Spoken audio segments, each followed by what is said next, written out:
Cette femme expose un caleçon d'homme devant sa porte et place également une paire de chaussures masculines à l'entrée, car elle vit seule, pour créer l'illusion qu'un homme habite avec elle, pensant qu'ainsi, les malfaiteurs ne la prendront pas pour cible. Pourtant, malgré ses précautions, Jenny remarque dernièrement que le lait dans son frigo diminue mystérieusement. Sa brosse à dents semble avoir été utilisée, et même l'abattant des toilettes est relevé. Au début, elle n'y prête pas trop attention, jusqu'au jour où, en rentrant du travail, elle découvre que le cache de sa serrure a été ouvert, avec des empreintes sales dessus. Elle s'empresse de les essuyer, et configure un nouveau code, pensant pouvoir enfin passer une bonne nuit. Alors qu'elle se prépare à dormir, la serrure électronique émet soudain un bip. La seconde suivante, la poignée se met à trembler frénétiquement. Jenny se précipite pour voir, mais quand elle ouvre la porte, il n'y a personne. Seul un mégot de cigarette gît par terre. Terrifiée, elle appelle immédiatement la police. Mais un simple mégot ne suffit pas pour ouvrir une enquête. Après le départ des policiers, Jenny est paralysée par la peur. Pourtant, peu après, elle finit par s'endormir. C'est alors qu'une silhouette émerge de sous le lit, puis couvre la bouche et le nez de Jenny, la plongeant dans l'inconscience. L'intrus utilise ensuite sa brosse à dents, nettoie soigneusement la salle de bain, règle le réveil pour 4 heures du matin et se couche. Le lendemain, Jenny se réveille sans aucun souvenir des événements, ressentant seulement un léger vertige. L'homme a disparu sans laisser de traces. Ce jour-là,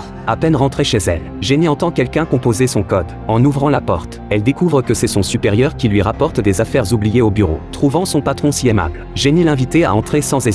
C'est alors qu'une pensée lui traverse l'esprit. Elle demande à son supérieur comment il a su qu'elle habitait au 6e étage. Voyant son expression changer, Jenny se précipite dehors pour appeler la police. Mais quand les agents ouvrent la porte, le supérieur a disparu. La police soupçonne Jenny d'avoir inventé cette histoire. Mais faute de preuves, elle est relâchée. Jenny perd son emploi, alors qu'elle fait le ménage avant de déménager. Elle découvre par hasard sous un meuble une clé électronique identique à celle de son immeuble. Pour identifier à quel appartement elle correspond, elle essaie d'ouvrir une à une toutes les portes de l'immeuble et réussit à ouvrir un appartement au 7e étage. Perplexe, Jenny entre pour examiner les lieux. L'appartement est extrêmement sale et désordonné, comme si personne n'y avait jamais vécu. Jenny raconte tout à sa meilleure amie, qui travaille dans une banque et parvient rapidement à obtenir les informations bancaires du propriétaire, découvrant qu'il fait ses courses au même supermarché tous les samedis. Pour éclaircir ce mystère, Jenny et son amie se rendent sur place et commencent à chercher séparément. Mais au lieu de le trouver dans l'épicerie, elle découvre sur la porte d'un logement une serrure à code identique à la sienne. Elle tente d'entrer son propre code, et la porte s'ouvre effectivement.